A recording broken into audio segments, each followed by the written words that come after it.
प्रणाम आचार्य जी। आचार्य जी, जब मैं सोशल मीडिया चलाती हूँ, रील्स देखती हूँ, तो मैं अक्सर पाती हूँ कि लोग बड़ी महंगी गाड़ियाँ खरीद रहे हैं। Audi, Mercedes.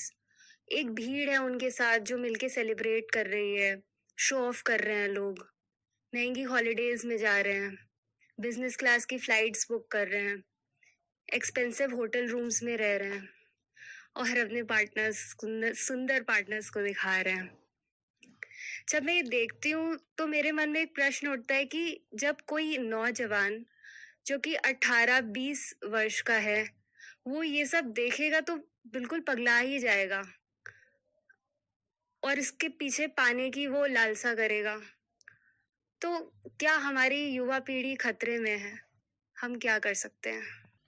हाँ, यहाँ भी कहीं ना कहीं कर्म योग की ही बात आती है, क्योंकि कर्म योग ही हमसे सब कुछ करवाता है। जो कर्म योग हम कर चुके होते हैं कर्म, तो उसका योग बन के वो फिर हमारे सामने आता भी है और हमसे भुगतवाता भी है। आता इसलिए है क्योंकि हमारी संतान है, वो जैसी भी हो।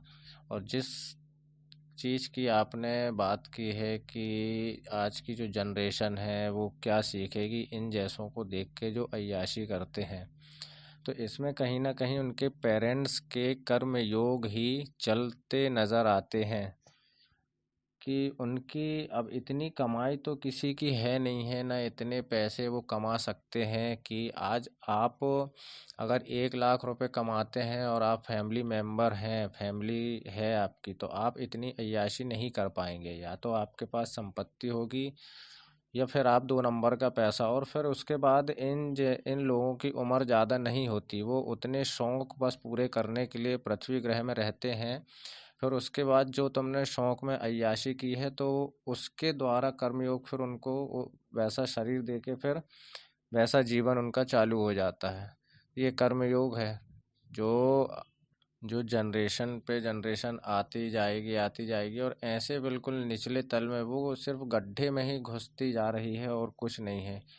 शुरू शुरू में जैसे नौजवानों की बात की है, नौजवान आज कौन होते हैं? आज आदमी राम को नहीं जानता, कृष्ण को नहीं जानता है, कृष्ण के दोस्त सुदामा तक को नहीं जानता है। तो फिर अब भगत सिंह को देखो, अंबेडकर साहब को देखो, भीमराव जी को, कलाम जी को देखो, ये इन जैसे ये दो चार ही क्यों है? बाकी इन जैसों की जो कुछ तो जनरेशन में हमारे जो घर में जो प्रभाव रहता है वो संगति का होता है, असर जो होता है। और वातावरण जो आज का माहौल है वो पहले जैसा माहौल रहा नहीं।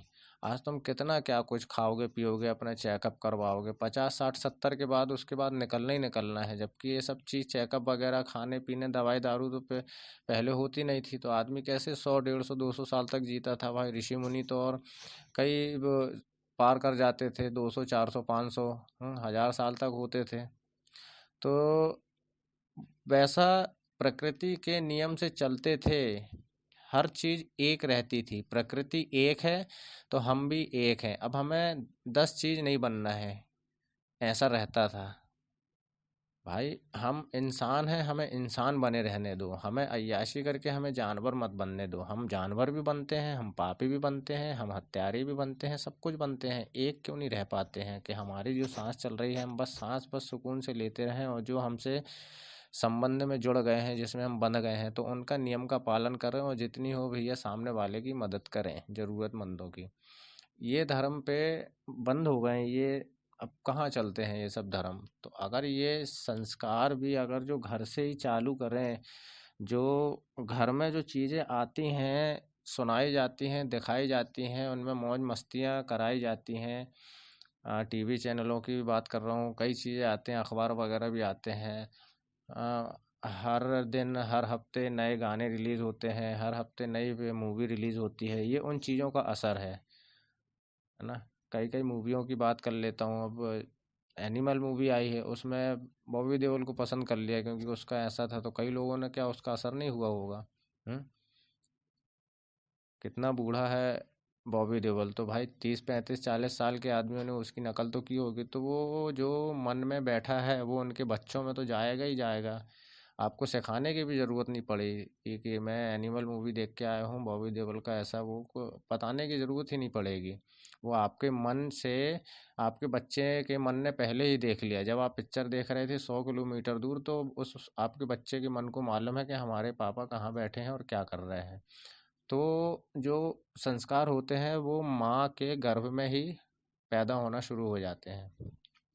तो संस्कार, जो जनरेशन है वो संस्कारों पे डिपेंड है, और कहीं कहीं कर्मयोग भी आता है। तो उनको कर्म जो कर लिए हैं और बाद में अपन साधु बाबा बन गए हैं, तो उसमें कुछ नहीं है, बस प्रायश्चित के अलावा कुछ नहीं बचता है। अगर गलत कर्म हो गया है तो जो होनी है, फिर उसका धन्यवाद करो कि चलो हमारे साथ इतना ही हुआ, मैंने तो उसके साथ इतना किया था। और जितना अच्छा संस्कार अपन दे सकते हैं, सत्य के संस्कार बच्चों को, बस वही मेन है, उसके आगे कुछ नहीं है। ये मत सोचो कि समय आगे बढ़ता जा रहा है, नई जनरेशन आएगी तो ऐसी रहेगी, नई चीज़ें बनेंगी तो ऐसी, नहीं भाई, कोई वो नहीं है। कहाँ सोच है 2-4 उसकी, तुम कोई ऐसा थोड़ी कि 1000 साल की उम्र है, 2000 साल की उम्र है कि तुम्हें 900 साल की पूरी पूरी तैयारी करना है। और फिर अगर आप 1000 साल लिखवा के लाए हो, हाँ, 999 साल बचे हैं, तुम्हें कुछ करना है, तो भाई मौत का भी कोई भरोसा नहीं है, 9 सेकंड की सांस नहीं ले सकते हो आप। ये भी होता है। फिर जहाँ से आए हो वहाँ तो जाना ही पड़ेगा, तो वहाँ क्या जवाब दोगे?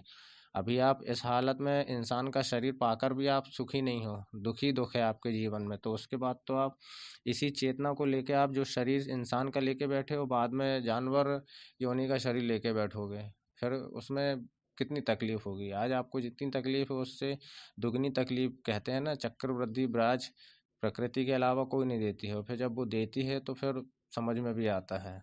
तो ये सिर्फ डिपेंड है संस्कार पे और कर्म पे, बस मदद करने पे, कि हमारे कर्म कटेंगे तो नहीं, लेकिन कर्म पे हम हावी जरूर हो जाएंगे मुश्किल परिस्थितियों में, जो हमारी मनोस्थिति रहती है उसको सही करने की।